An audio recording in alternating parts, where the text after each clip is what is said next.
अब अब मैले के गर्ने र के भने र गोरु तपाईको है गोरु तपाईकै आफ्नै मर्जी हो बिक्री गर्ने राख्ने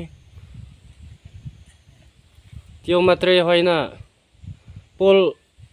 पोल होइन पोल परालसाल अहिले हाम्रो बाबा हुँदाखेरि हाम्रो बाबा मरेको भन्दा अगाडितिर हाम्रो पारीको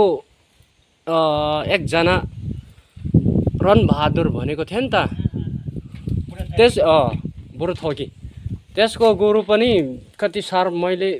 बाबाले दाएर बाबाले सिक्दै गरेर चलाएको जोटेको त्यो चाहिँ हाम्रो आफ्नै मान्छे कुनै पनि होइन हाम्रो काकाहरू हो लाललेन भनेको त्यसले उसको ससुरालीलाई उठाएर ससुराली चाहिँ भित्रै मान्छे परेको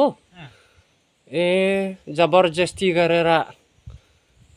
मेरो बाता लगेको नि त मेरो बाता गोरु चाहिँ लग्यो नि त ए नदियो भने हुन राम्रो हुँदैन यो असार हुँदैन भनेर जबरजस्ती गरेर गोरु चाहिँ निकालेको अनि त्यहाँदेखि रणबहादुर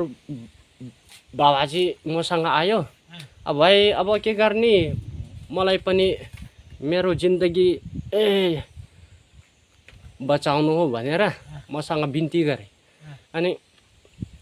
मैले के भनेको ए बाबा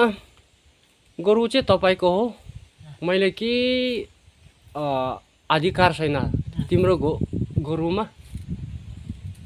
मेरो अधिकार कुनै केही छैन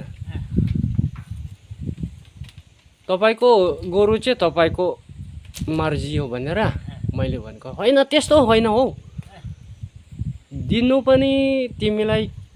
तिम्रोको लागि मैले सोचेर फेरि अप्ठ्यारो लाग्छ तर नदियो पनि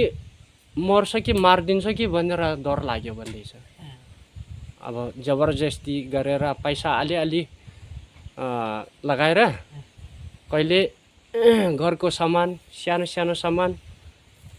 कुर्चीहरू के बनाएर आनाहरू लगिदिएर खतम गरे अहिले के भयो भने कति सार भयो अब अहिलेसम्म 10 भन्दा बेसी भयो नि त ऊ बिमार परेर बिरामी भएर अहिलेसम्म काम गर्नु पाएन काम गर्नु हुँदैन उसको शरीरले सकेन कि अहिले तपाईको गोरु लगेको मान्छे पनि यसरी पनि हुन सक्छन् तर म चाहिँ गरिब मान्छे हो मैले के मेरो लागि के भने केही मेरो अधिकार कुनै छैन तर पनि परमेश्वरले प्रेम गर्छ मलाई परमेश्वर मात्रैले होइन तपाईले पनि प्रेम गरेर माया लागेर त्यत्रो साल मेरो लागि तपाईले गरेको नि त बाबाको बडाबाउको होइन र बडाबाउको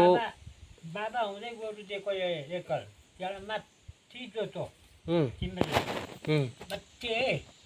हो नि अनि मेरो आमा मरो अनि आमाको काम सकेर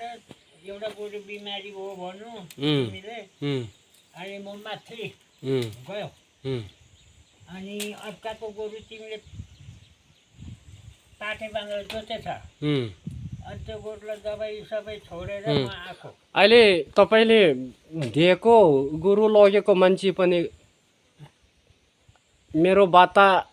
तारा होइन नि त मेरो काका मेरो हुने काका पर्ने हो मेरो बाता नजिकै छ नि त हो मेरो काका हो नि त्यो मात्रै होइन मेरो आफ्नो भाइ कान्छा लगेर कदर मदर गरेर तिमीसँग कुरा मिलाएर गोरु चाहिँ किनेको हो नि त होइन र कसको गल्ती हो भने तपाईको गल्ती पनि होइन मेरो घर के हो भने गरिबको कारणले गर्दा हो हैन दुःख गरिबको कारणले गर्दा हो त्यस्तै भएर तिमीले ओ। कति खेप बोलाए टिप्ने बोलाउनु त बोलाएको थिएँ नि त तपाईँले पनि जतिखेप बोलायो अँ, तर उता मैले काम गरेको गरेँ